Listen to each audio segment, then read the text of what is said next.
Hi Pisces, here's a general look at your solar chart for July 2010. Now in brief, this is a sociable, livelier time. For the first 3 weeks, children, more contact with those, playfulness, romance as well. These are highlighted. What's not to like? Well, certain people may be dragging the anchor until the 22nd, but others are quite happily giving you a hand. And that is, quite on fundamental levels, on fundamental practical material levels, just what you need at the moment. So their advice, their expertise, their equipment, whatever it is going to help you in a practical way, and that's up until the 10th. After the 10th, you're likely to become so dauntingly persuasive. Others are going to kind of see things more your way. Now, the solar eclipse on the 11th invites you to put more energies into those areas over months to come, i.e. taking more fun time for yourself, enjoying yourself more. Saturn is going to lift the blocks in close relationships and will then put the emphasis for 2+ years on building a new line of financial supply, or agreeing a contract, or rewriting one with someone or some agency you maybe rely upon for a contribution to your finances or your physical space, your physical comfort zone. Could be around property. Luckily, Jupiter, which is out of your sign at the moment, which will move back in a few weeks, holds the promise that your potential to generate the income you need will be successful at the moment. Now, in more detail, yes, it's a more sociable, freewheeling phase in store for you over the first 3 weeks of July, Pisces. The outlook is livelier. You get more time for entertainment or entertaining activities, leisure pursuits, which will be a welcome break from the daily grind. Romance is in the pipeline for some of you. The energies are there to be tapped into, and there may be more quality time that you can get with children or animals. Anything that you really, is your favorite sort of thing that you enjoy doing, which empowers you, which allows you to project through that thing your essential self, in that inner child sort of way. So it's quite spontaneous energy, and it's not energy which responds to pressure. It's kind of energy which is functions best when you are just feeling in a playful kind of a mood, and you just want to hang out with people or do things that you enjoy. The solar eclipse on the 11th, that triggers a cycle of change, allowing you to get more time doing those sorts of things in, for several months to come, and be with people who make you feel special. And so it's going to be your opportunity to make new beginnings here.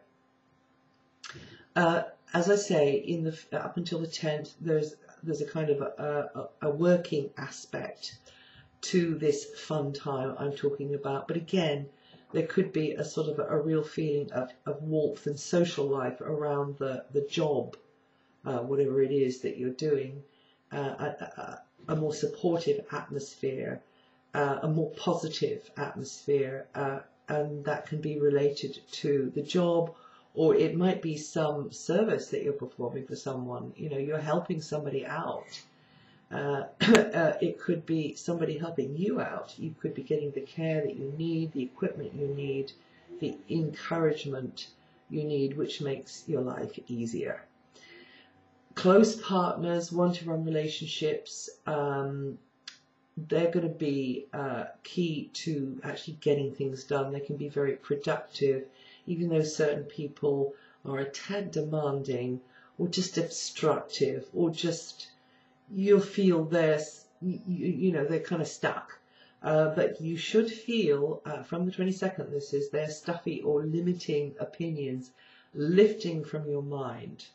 That's when Saturn finally transits out of that area where it's been in for 2.5 years into Libra, during which time, the subsequent 2.5 years, you'll be having to build up material resources in a self-reliant kind of a way, maybe without the cushion you've been used to, or maybe you're going to have to reorganize how you get your supply lines in on those very material levels.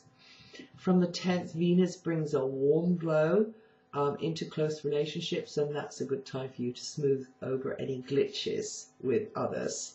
Bury the hatchet, and actually start pulling together. Also a very good time for negotiation type situations, buying, selling, promotional activities too, and making new friends. Jupiter is in Aries until September. That'll start the ball rolling, or allow you to start the ball rolling in your favor, where finances, personal finances, your possessions, your things that belong to you are concerned. It'll be a good time, Pisces, for you to seize opportunities for turning assets into cash, for working out ways to improve your income, or maybe as well you can take the risk there to invest more into a talent of yours, in developing a skill, to improve your income potential in the future. It looks like if you play your cards right and support your own abilities, or maintain and protect your own assets, properties, possessions, etc., in whatever way you can. It could be by injecting more cash, it could be through taking a course, whatever way it is, you could get your hands on a more comfortable environment for yourself, or add things to your environment. And also health matters. This is a time to really open your mind to new realities regarding anything around health, or working in the health area, or helping with others who've got problems with their health. So really learning a lot there. Potentially you can learn a very great deal. Avoid doing anything too impulsive in the last 3 or 4 days, by the way, when the energies are a little bit tricky. From the 23rd, you'll be rolling up your sleeves, getting down to things, getting realistic and sensible about work and tasks that need to be done, and also maybe working quite hard in that area I've just mentioned, around health and any services you're providing for other people. And that's it for July. If you know your rising sign, it's useful to listen to that too, because it will put another slant on what I've said here. And I'll see you the next time.